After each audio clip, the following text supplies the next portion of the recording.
Kalal Yahweh, Ba'ashem Yahweh Shai, Ba'ashem Rakakwadash. Double honors unto the elders and the apostles who taught me this truth. This is your brother Dawad, the real brother beloved, and this is only for the elect. Only for the elect.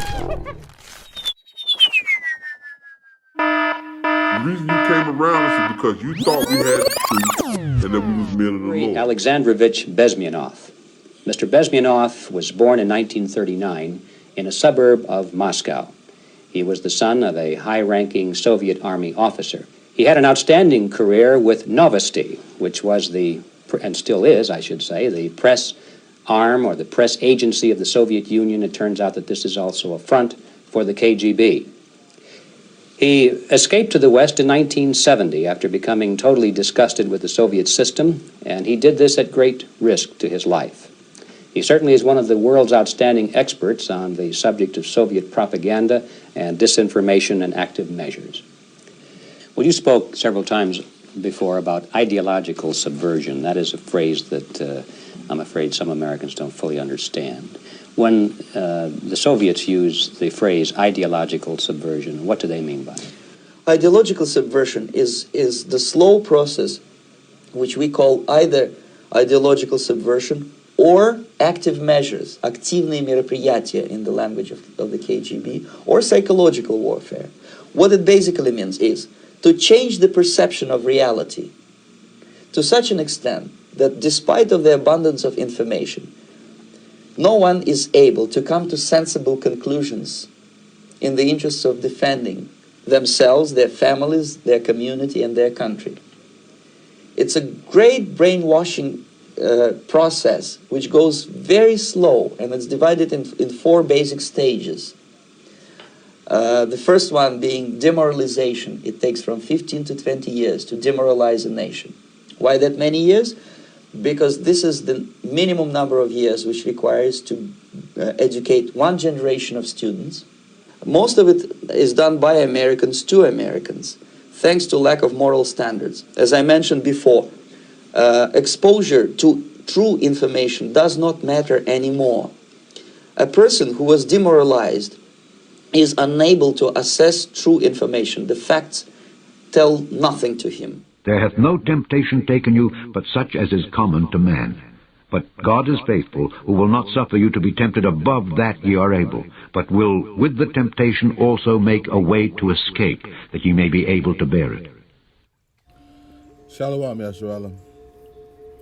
For those of you in the know, this video needs no introduction. For those of you in the faith who haven't seen it before, the gentleman detailing the 4 stages of brainwashing in psychological warfare is Yuri Bezmenov, a KGB agent who defected to Canada in 1970. This interview is over 35 years old and, as you will soon see, very relevant to what you see happening across the Americas today. Coincidentally, the gentleman conducting the interview is G. Edward Smith, author of The Capitalist Conspiracy and other works, and therefore no stranger to covert operations being carried out by the federal government on its citizens. What I wanted to do was go through this version of the recording I found on the net, filter it through the scriptures, and highlight where it relates to some of what you see taking place in real time. Let's get some scripture. This is Daniel chapter 7, verse 25, and it reads, "And he shall speak great words against the Most High." And the he is referring to Esau, Edom, so-called white man, really the elite banking families and the white imperial establishment here on the planet Earth, setting himself up as not only an equal, but an enemy to the Most High, and shall wear out the saints of the Heavenly Father, the saints being the so-called Negroes, Latinos, Native Indians, and those who may not look like us in this truth, scattered throughout the other nations across the 4 corners of the globe. Esau wore us out through slavery, subjugation of so-called native peoples in our land, including carving out a part of what is now known as Palestine and claiming it as his own, hijacking our identity, and feeding us his pseudo-science and religion, flooding our neighborhoods and communities with cigarettes, drugs, and alcohol, the prison industrial complex subjecting us to unrighteous decrees and draconian laws for profit, police brutality, disparity in healthcare, indoctrinating our children with his wicked philosophies through arts, entertainment, and his education system. Esau has had quite a time on our watch. Reading on. And think to change times and laws And he did that by introducing a Gregorian calendar, well, a new calendar, as opposed to the calendar that we had in place, the lunar solar observance of weeks and months and high holy days, daylight savings time, and how much sense does the leap year make to you? I don't know. He has subjected Israel and the world over to not only a change in times, but what is natural, specifically the natural laws of the earth, ergo transgenderism and same-sex marriage.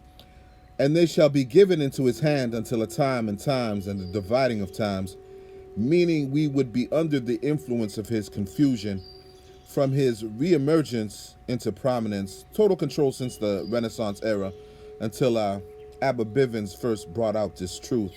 Verse 26, but the judgment shall sit, and they shall take away his dominion, to consume and to destroy it unto the end. And we know through the scriptures, Russia or the Soviet Union would be the key cog in the wheel, instrumental in the taking down of America, aka New Rome, aka Babylon the Great. This is Revelation chapter 13, verse 2, and it reads, and the beast which I saw was like unto a leopard, and its feet were as the feet of a bear. And that bear is speaking of Russia. Here the feet represent the end of a dominion, and his mouth as the mouth of a lion, and that lion being Great Britain, which America came out of. And the dragon gave him his power and his seat and great authority. The dragon represents the system under which America rules today, the ancient Roman Empire. Bezmenov makes it a point to state the work of the KGB, the Soviet equivalent to the CIA, does not only consist of spying or espionage like the talking heads on corporate news and mainstream media attempts to persuade us. A vast majority of it is pursuant to the slow process he detailed, ideological subversion, active measures, or psychological warfare. To reiterate from the last clip, most of it is done by Americans to Americans, thanks to a lack of moral standards. Watching this interview, I thought to myself, well, if that's the case, then Esau don't need no help. According to Bezmenov, demoralization is a process that is irreversible. And back in '84, when this interview was first conducted, the process of demoralizing America was already completed. No kidding. This is Mark chapter 7, verse 20, and it reads, and he, Yahushua, said, that which cometh out of the man, that defileth the man. For from within, out of the heart of men, proceed evil thoughts, adulteries, fornications, murders, thefts, covetousness, wickedness, deceit, lasciviousness, an evil eye, blasphemy, pride, foolishness. All these evil things come from within and defile the man. Let's continue on. Even if I shower him with information, with authentic proof, with documents, with pictures, even if I take him by force to the Soviet Union and show him concentration camp, he will refuse to believe it until he is going to receive a kick in his fat bottom. When a military boot crashes his balls, then he will understand, but not before that. That's the tragic of the situation of demoralization. This is the same attitude held by the two-thirds and the other nations. If you tell them there is a conspiracy to control our minds and enslave us in FEMA camps under the dictatorship of a new world order, no matter how much fact-based documentation you show them, they refuse to believe it. Try telling them the elites purposely poison the water as well as our food, manufacture and spread disease. There is a mandate for vaccinations, martial law, and plans to implement the beast system using the RFID microchip. You'd have better luck convincing them the sky is falling. How about telling them Yahweh is fed up with the world's wickedness and every day he prepares a judgment that draws nearer to an end of the times as we know it. Remember, this is a nation that was supposed to be founded on Christian principles. Where do you suppose the trust in these religious fundamentals lie now? This is 2 Ezra chapter 15, verse 1, and it reads, behold, speak thou in the ears of my people the words of prophecy which I will put in thy mouth, saith the Lord, and cause them to be written in paper, meaning in the Lord's holy book, these scriptures, for they are faithful and true. Fear not the imaginations against thee, the plot schemes and secret ambitions against the Lord's elect. Let not the incredulity of them trouble thee that speak against thee, incredulity meaning unbelief.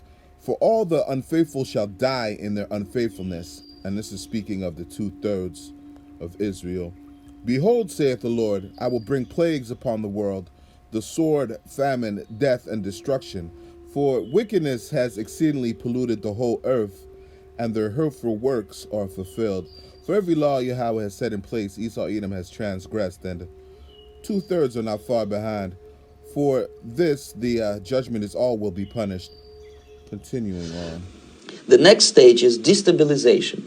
This time, subverter does not care about your ideas and the patterns of your consumption. Whether you eat junk food and get fat and flabby, doesn't matter anymore. This time, and it takes only from 2 to 5 years to destabilize a nation, what matters is essentials: economy, foreign relations, defense systems. Funny how destabilization is an idea that is not foreign to the United States government, and is a strategy most used by the U.S. when countries who don't adhere to their idea of democracy refuse to comply. They assassinate leaders, set up puppet administrations in their place, send in rebel forces to create civil unrest when that doesn't work, and send in hitmen to shit-can the economy when all else fails.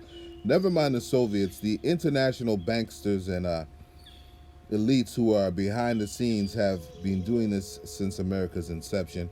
As far as their defense systems, coincidentally, I came across this clip a few days back. Let's watch this. In November 2019, US intelligence analysts noticed something peculiar after Russia launched a spacecraft into orbit. Bafflingly, it released a second satellite. By mid-January 2020, the Russian satellites had sidled next to a multi-billion-dollar US spy satellite known as the KH-11, one of the US military's most powerful spy tools. Although the Russian satellites pulled away after the US expressed concerns to Russia through diplomatic channels, Time has learned of an alarming development. In a conversation with Time, General Raymond confirmed that on July 15th, the berthed Russian satellite, Cosmos 2543, fired a projectile into outer space. It is the first time the US has accused another nation of a space-based anti-satellite weapons test. This is Obadiah chapter 1 verse 3, and it reads, The pride of thine heart hath deceived thee, thou that dwellest in the clefts of the rock. America takes pride in its military intelligence and covert operations notwithstanding. Dwelleth in the clefts of the rock is symbolic and speaks to their means of defense. Whose habitation is high, that saith in his heart, Who shall bring me down to the ground? Though thou exalt thyself as the eagle, and though thou set thy nest among the stars, speaking of the elites' desire to reside in U.S. space stations after they've made a considerable muck of the earth, thence will I bring thee down, saith the Lord. The next stage, of course, is crisis. It may take only up to 6 weeks to bring a country to the verge of crisis. Bezmenov goes on to say that the crisis would bring a violent change of power, structure, and economy. Sounds a lot like this plandemic, which includes the protests and riots, calls for defunding the police, the millions unemployed, and the stimulus checks sent out to compensate out-of-work Americans. The U.S. deficit under the Trump administration, who promised to eliminate the national debt in 8 years, will increase by $8.3 trillion by the time he leaves office. You and I know the CV outbreak was orchestrated to reset the economy in an attempt to save the American petrodollar, but that will only last for oh so long. This is Revelation chapter 13, verse 16, and it reads, And he, the he is NATO and the EU, America, Canada, and what's left of the unified European nations, minus Britain and, of course, Russia, under the direction of Esau Edom, causeth all, both small and great, rich and poor, free and bond, to receive a mark in their right hand or in their foreheads, and that mark is the RFID microchip implant, which will be essential in interacting with the beast system. Verse 17, And that no man might buy or sell, save he that had the mark, or the name of the beast, or the number of his name. And after crisis, with a violent change of power, structure, and economy, you have so-called the period of normalization. It may last indefinitely. Normalization is a cynical expression borrowed from Soviet propaganda. When the Soviet tanks moved into Czechoslovakia in '68, Comrade Brezhnev said, now the situation in brotherly Czechoslovakia is normalized. This is what will happen in the United States if you allow all these schmucks to bring the country to crisis, to promise people all kind of goodies and the paradise on earth, to destabilize your economy, to eliminate the principle of free market competition. Free market meaning an economy with unobstructed competition and only private transactions between buyers and sellers. So normalization is a state when the country is taken over, thus living under a new ideology and reality. Hence the term new normal. Bezmenov said this concerning U.S. and Soviet relations. Most of the American politicians, media, and educational system trains another generation of people who think they are living at peacetime. False. United States is in a state of war, undeclared total war against the basic principles and foundations of this system. This is Jeremiah chapter 46, verse 11, and it reads, Go up into Gilead and take balm, O virgin, the daughter of Egypt. In vain shalt thou use many medicines, for thou shalt not be cured. And Gilead was a place in the land of Israel renowned for a balm used in curing wounds. There is no ointment that can cure Babylon the Great. No amount of reparations, BLM marches, stimulus packages, affirmative action amendments that can recompense the Heavenly Father for all of the wickedness that has been done in the land and to Israel. There is no remedy or cure for spiritual Sodom in Egypt and the judgment it has coming. The great whore is called a virgin here because it has not been conquered and brought under subjection of another world power. Verse 12, The nations have heard of thy shame, and thy cry hath filled the land. Every nation is well aware of America's weakened global position and economic status. Furthermore, they all know firsthand how America obtained its success to begin with, lying, deceit, and bloodshed. The most poignant example to date, slavery and native Indian genocide notwithstanding, is the malicious spreading of disease to control population, if not for material wealth. There isn't a nation on earth that doesn't want to see Bill Gates' head on a pike and his lovely pet burned at the stake. Let's not forget its many levels of hypocrisy, especially concerning its stance on human rights. For the mighty man hath stumbled against the mighty, and they are fallen both together. Regardless of Russia's efforts against America, the Soviets are still Esau, and Esau will be judged as a nation. This is Jeremiah chapter 51, verse 6, and it reads, Flee out of the midst of Babylon, and deliver every man his soul. Be not cut off in her iniquity, for this is the time of the Lord's vengeance. He will render unto her a recompense. Babylon hath been a golden cup in the Lord's hand, that made all the earth drunken. The nations have drunken of her wine, therefore the nations are mad. And the nations of the world are intoxicated by America's wicked example in achieving capital gain, its politics and diplomacy. Because of this they have gone mad, enraged and insane. Verse 8, Babylon is suddenly fallen and destroyed. Howl for her, take balm for her pain. If so, be she may be healed. Again, no matter what plan America has to restore its reputation to prominence or to relieve it from Yahweh's indignation, it's not going to happen. Verse 9, We would have healed Babylon, but she is not healed. Forsake her, and let us go every one into his own country, for her judgment reacheth unto heaven, and is lifted up even to the skies. America used to be the city the other nations thought the roads were paved with gold and foot massages. Now any that used to come venture to the Americas in search for a better life invest in their original places of origin. Verse 10, The Lord hath brought forth our righteousness. Come and let us declare in Zion the work of the Lord, our power. And that's what the men of the Lord are doing now that the Most High has brought forth our righteousness by revealing this truth, our true identity, and the judgment of those responsible for our captivity. Call halal Yahweh B'Shem Yahushua B'Shem HaKakodash. Through the power and spirit, I hope you are edified. Double honors unto the elders and apostles of Great Millstone who taught me this truth to rule well. Salutations to the hopeful elect. Shalom Yasharala. Don't take that chip. Okay, so what do we do? What is your recommendation to the American people? Well, the immediate thing that comes to my mind is, of course, there must be a very strong national effort to educate people in in the spirit of real patriotism, number one. Number two, to explain them the real danger of socialist, communist, whatever, welfare state, big brother government. If people will fail to grasp the impending danger of that development, nothing ever can help United States.